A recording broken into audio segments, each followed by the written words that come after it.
Wagwan guys, welcome to another Banga of Sauti Zetu podcast. Na leo tumekuja viwandani.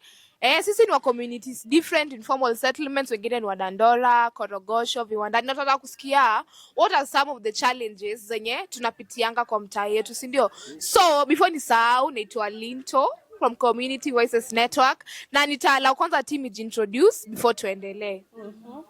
Sasa ni guys. Mimi naitwa Christine ama Wasafi, nimetoka Community Voices Network. Nimefurahi sana leo kukama hapa viwandani. Ndio pia nione venye stories za huku kama zinafanana na za huko kwetu. Wagwan guys. Mimi naitwa Mary, nimetoka viwandani. Okay, wagwan guys. Wagwan. Kwa majina naitwa Nyambu, nimetoka viwandani and I'm happy to be a part of this podcast and hope to communicate sisi wote. Yeah. Habari zetu. Sorry mzazi. Mimi naitwa Machwani, lakini leo najiita Uncle Sam. Uncle Sam in the building. Himself. Yeah. Wagwan guys. Wagwan. Kwa majina naitwa Rita, but for today call me Kelly. Okay. Kelly. Nakumbuka wote na wazungu. So, by the rule number 1. Hapo kwa speak in English hata mimi ndakuwa nimejifunga. So tunataka ku explore what are some of the challenges zenye tunapitianga kwa hii mtaa, si ndio? So hapa nataka kuchagua volunteer. Guess nachagua nani? Nataka boy child aonge. At least atueleze men first. Tuache slogan. Men first. Ningekuwa demu ungenipea nini? Inaitwaje? Ningekula glossy. Ningepea glossy. Lakini acha niongee. Challenges watu wanapitia sana mimi nitakuongelea vijana. Si unaona pia mimi bado ni kijana. Challenges ni mob. Sasa basically ile challenge kubwa yenye mimi naweza ongelea ni hizi story na relationship. Sawa. Story na watu hii sawa. Unaona kama mimi saizi sijafika 30. Lakini naambiwa nafaa kuwa na mtu hii. Unaona? Hiyo si challenge. Hiyo ni challenge. Kama uko ready au uko ready. Si ni challenge. Na unapata bado natafuta mboka. Si mnajua sasa hii kichele ndio kila kitu. Kichele bila pesa.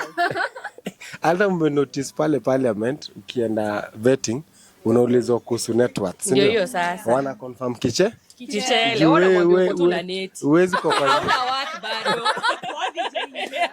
Ni neti. Uwezi kwa hizo mavitu naona kichele. Sasa mimi challenge kubwa ni ya kichele. Ni kichele. Na kichele nafanya kila kitu kumesimama. Hata mimi nataka kusikia nyuma mademu. So Uncle Sam ametuambia kama hauko ready kupata mtoto. Hauko ready. So ni nini tutafanya tusifike hapo? Mimi naona mseka udai kupata mtoi. Kitu ya kwanza ni kuabstain, lakini kuabstain ni ngori, Kaulishaonja hiyo maji wewe, unataka maji ingine, unataka testing the waters.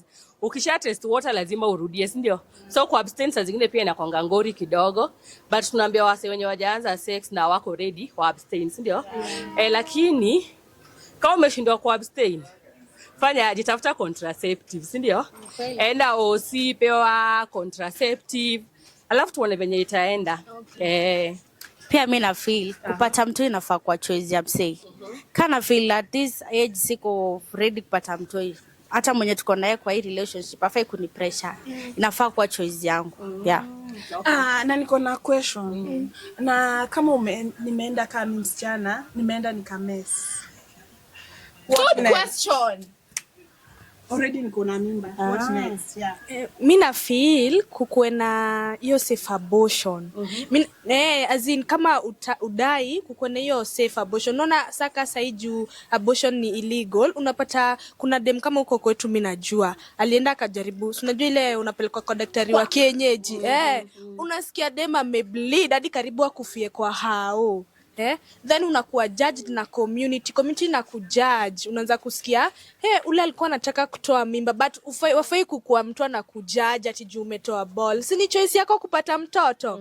So mimi ningeulizwa ningesema tu abortion ikuwe safe, ndo mtu mwenye anataka kutoa atoe safe na tubaki na yeye. Na watu wengi wamekufa juu ya hizo kutoa mimba huko. huko chini. Ni ile roho ama ni wapi like ina affect. Niko na best yangu mwenye najua alikuwa na ball na sasa venye tunogopanga community to judge nini Sidema akajificha. Akaenda kafanya nini? Akaenda akatoa ball. So huyo quack sijui alimpatia dawa gani. So akiwa kwa ball haikutoka. So dem akarudi home kwa nyumba. So venye alifika home, dem ameanza kubleed. Msichana amebleed. Alafu kitu mbaya, ball ilikuwa ishakuwa kubwa, imagine, unaona? So kenye ilikuwa nafanyika ni ati akikaa hivi, anaona like mtu yeye anatoka in pieces, unaona? Na hiyo ilikuanga riski sana kwa huyo dem. Kibahati mbaya tulimpotezanga. Wewe hiyo ni mbaya. Okay, mimi naweza sema like ishaini hapenia, nimepata ball nilikuwa mdem mdogo. Vile nimepata hii ball nilikuwa so stressed cause kwetu hatukuwa like tuko able. So nikafika mahali nikaambia juu nimeelezwa na shosho yangu, nikamwambia shosho niko na mimba. Shosho kaniambia una feel aje? Sijui shosho yangu alikuwa amesoma. Nikamwambia mimi na feel nitoe. Shosho kaniambia unajua ukitoa pia iko na mambo yake. That time egezwa kwa najua mambo na safe abortion. So niliogopa juu alinipeleka kwa baba mwingine ati tutoe pesa, tutoe 6,000. Baba akai daktari. Nikaogopa mimi nikatoroka juu shangu alikuja akachadona akaenda. Sasa niendwa na kushughulika. Niko na mtu sipia anaweza ni rape hapa. Juu hata akai daktari anakatukwa. Nikaogopa mimi nikatoroka. But later vile nirudi home kaambia shosho mimi nimeogopa. But shangu aligo back akachukua hiyo do. Mimi nikaamua tu kupata mtu huyu. Yeah, na ni choice. Ni choice kabisa. Because every choice is valid.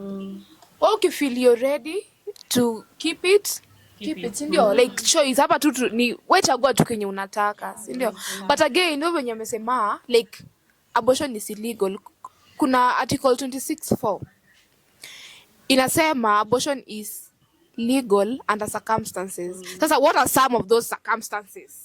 Do at least tusikwage tunasema it is illegal. Maybe mimi niko kwa nyumba naumia na kufa. Na nishambo it's illegal, you know. So at least watu kuwapata empowerment, at least tuelewe constitution yetu kidogo hata kama sisi hatujaenda shule. Na mnipe scholarship mimi nataka kusoma. Hata kama mimi nimekata kueducate. Mimi niko hapa nauliza hizo circumstances kama so wanasema ni legal under ni certain circumstances. Hiyo circumstances imebeba ile ya mimi sidai. Mimi nimeenda nikamess, mimi nikapata sidai. So unaona hapo hivyo sasa unapata inabidi nenda nyuma hivi kwa daktari wa kienyeji, unaenda unatolewa huko, unasikia tena mdema dia mededi. Sasa ndio kwa hiyo circumstances sasa wanafaa waongezea dio your choice. Drum roll. Tungekuwa na Kayamba tungeivuruta. Hebu ningependa kuchangia kidogo before tufike hapo mbele. Niwape story. Sasa kuna dem alikuwa anaitwa Recho. Recho alikuwa wale madem wao kwa nyumba. Sasa siku moja akakuwa kuna ball. So mamake alikuwa mkali sana. Alikuwa anamuuliza Recho, umetoa wapi ball? Kisha akamwambia mam mistake imefanyika, mimi niko na ball. Story tu mingi. Then mamake aliamua kumwaibisha mbele ya watu. So hiyo story hawakuwa nagombana kwa nyumba, walikuwa nagombana nje. So mamake alimuuliza, I remember that time mimi nilikuwa mdogo. Sasa unajua mimi nilikuwa nasikiza. Hiyo time nilikuwa sijui ball hata inatokaga wapi. Sasa mamake aliuliza Recho. Alimuuliza, si nilikukataza? Si nilikukataza usionyeshe vijana suruali? Mnajua suruali? Hatujui. Hamjui? Tunajua. Sasa aliuliza huyo msichana wake, si nilikwambia usionyesha vijana suruali? Sasa Recho akajibu akasema, mam, si kuwa nayo. Okay. So mamake alishtuka na akakuaga. Recho alimake choice ya kubeba ball, sawa? But issue ilikuwa ni the parent. Kila siku maneno. So Recho ilibidi amwe kujitoa hiyo ball. Geza alifanya nini? alichukua hii straw ya soda, unazijua, then unaona that kujichokora or something.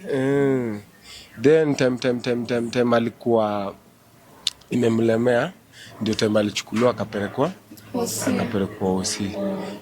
But although Recho kurudi hakukuwa sawa, but basically mimi na feel kama sasa hiyo issue tunasema kuhusu safe abortion, zile situation, kuna situations in life zinapata wase, na basically mimi nilikuwa na feel kama hizi situations zinapata wase in life, maybe how can we sit down to make sure situation kama hiyo happen, tunasaidiaje? Unaona, kama Awarecho hakuwa ameopt kufanya abortion, but the situation alikuwa ndani ilimpush kufanya nini? Sasa ni stigmatization.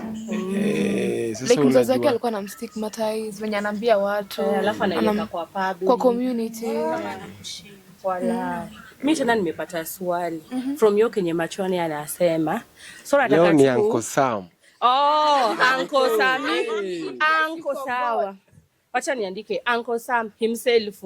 So kutokana na hiyo sura yenye Machoni anatuambia, so nimekaa hapa nikaanza kuimagine situation. Tuimagine sisi wote wenye tuko hapa sasa, sisi ni wazazi ama sisi ni guardian, na tuko na watoi, labda mtoto wa 17 years ako shule, alafu aende apate mimba, na huyu mtoi tukimwangalia si ako na future zake na ako na goal zake.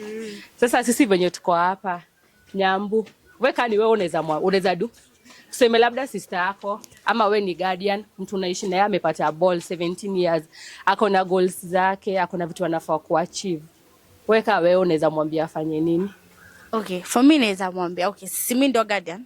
Huyu mtu yako 17 years. Kwa hivyo ana consent. Mimi ndo niko na consent yake. So mimi naweza make choice yenye najua at the end of the day or at the end of the month ama years ama future yake iko poa. So mimi naweza apply for safe abortion. Yeah, if I'm a parent. Najua ndakuwa judged na community ama nini, but it's all about sini mtoi wangu. So mimi ndo najua what's her future, nini vile nafaa kuihold before fika hata 18 mali anajua ku make consent yake. Yeah. Okay, sawa. Uncle Sami. Mimi. Ama hiyo imekuja haraka sana. Imekuja haraka. Pitisha. But mimi na feel before parent make hizo choices, maybe unajua tumekuja kurealize kuna sheria na kuna wale watu wanaform hizo sheria, na tunawajua ni MP wetu. Mimi sijaisikia MP wetu wakifanya discussion kuhusu health matters za wamama, kuhusu stories za hizo abortion. Mimi sijaisikia, na ingekuwa my wish if one day hao watu wanakuwa watu 400 wakae chini watu discuss hizo, wasikuwa na discuss kuhusu cybercrime pale, wanapitisha kuhusu laundering, wanapitisha mambo mingi, lakini wanasawili mambo inatuhusu. Unajua the boy inafanyika hivyo, tunapoteza madem wasupa wana dedi. Sasa alafu na sisi tunataka wasupa tuko worried. Juu unapata huyo dem alikuwa mtu wa mtu, maybe alikuwa naye na plans, and unfortunately alafu pia life ina vitu mob. Kama sasa hapa ghetto, si nishasema issue na do, si ndio? Na kila mtu anataka ku hustle. Sana wale wamelelewa na single mothers. Unajua ukilelewa na single mother inamaanisha pia wewe ni provider kwa hiyo nyumba. Sasa unajua utaprovideaje na unapata opportunities mob. Wale wataweza pata opportunity mbio ni machali kushinda madem. Sasa inabidi madem wala average Kenya wanaweza tumia ile akari na ni gani? Si ni relationship. Na relationship pia iko na mambo yake. Na hiyo mambo yake iko na mambo yake pia. So tuado niyo point yenye Uncle Sam anasema ni juu, okay, in that circumstance for real ni vitu zina happen. Wengine wetu tumelelewa na single parents, wengine wetu tumekuwa privileged kuwa na both parents, and that circumstances inabidi utajiingiza kwa relationship. But again, it's my responsibility as a parent or guardian kufundisha huyo mtoto wa 17 how to protect themselves hapo nje. Juu truth be told, watu wanaanza kufanya sex at a very tender age. Na ndo to avoid your story and self abortion, inamaanisha we must educate them about contraceptive services, ndio? So ni sisi kama guardians, some of us are parents, to take it up to us, at least to educate about it, ndo pia to prevent watu kufika kwa doctors, ndio?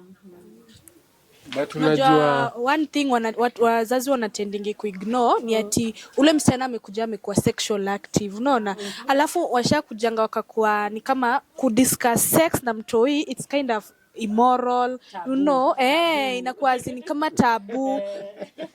But kama saisi tuko open minded, si ndio? Tumekuwa educated, so tunafaa kujua ule msichana the moment ameingia adolescent ameanza kukua sexually active. So tunafaa kuwa the earlier the better. Tunaongelesha ule mtoto kuhusu contraceptives. But unapata pale hivyo hosi ukienda kama hujafikisha 18 ati mtoto achukue contraceptive, inakani kama unakuwa judged. Ati kwani ushajua sex? Mbona unatumia contraceptive? Wewe ni mdogo, mbona unatumia but hapana, sasa penye nini world yetu imefika, hatufai kuwa judged. Hata kama ni msichana wa 15 amekujia contraceptives, let her be. She's looking after her future. Okay, so thank you for the nice insights. Zimekuwa educative. Linto kabla ukate. Okay. I just want to let her know something. Unaona ukienda health center, there is something in the government inasemanga mtu mwenye ako below 18 years haizi consent kitu, si ndio? So kama parent amekubali huyu mtoi aekewe contraceptive hata akiwa 15 years, I don't think it is in the place of the doctor to judge. As long as the parent ameconsent, then those doctors kindly don't judge us. Acha si tuwekewe kwa tunajua kenye tunataka, si ndio? So tumesikia whatever Wasafi has said, na before to wrap it up, nataka Wasafi at least atupe referral pathways 1, 2, 3, you know. Ndo at least pia tujue ni wapi tunaelekea in case you need the services, ndio? So si wanasemanga knowledge is power, na pia tumesema we have choices, ndio? So uko na right ya kuchoose keep ball, ama kama unaona uko na goals zenye unataka kuachieve na una feel kuna inconveniences, then uko na right ya kuchoose the other way around, si ndio? So mimi najua yenye kama unataka kufanya hiyo kitu safely, kuna Antigen. You can always call Antigen hotline, yeah. So kama kuna mtu mwingine anajua another referral pathway. Me I know only Antigen. Okay. Tuko na nimechanuka na Maristop. Maristops. Lakini msisahau hizi vitu zote zina affecting nini? Mental health. So in case unataka mental health services, tembelea Bonga Wellness Center. Iko Kariobangi, Landmark Plaza, Sanoda Building, first floor. I hope this podcast imekuwa interactive na educative. Until we meet next time, guys. Bye.